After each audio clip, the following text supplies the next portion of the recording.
Voices across the U.S. and around the world are demanding change. Historic protests are happening all over, calling for an end to systemic racism. For people of color, whether they're Black or another ethnicity, it's a painful reminder of past racism and the racism that still exists today. We support the Black community. In Portland, Neil Lee, president of the Chinese Consolidated Benevolent Association, or CCBA, says Chinese people have also experienced racism. In the 1800s, they were accused of taking jobs when they labored to build the Transcontinental Railroad, which they were hired to do by white industrialists. Today, because of the pandemic and where COVID-19 was first identified, the racism has taken a different form. By people saying, oh, you should go back to China, blah, blah, blah.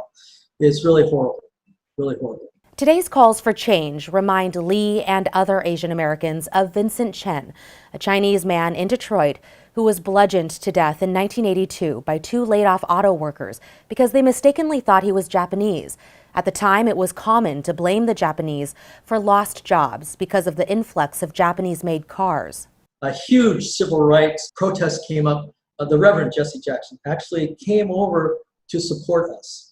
And then everyone else did. And now, Lee says, it's time to stand behind the Black community. In this current situation, we need to support them.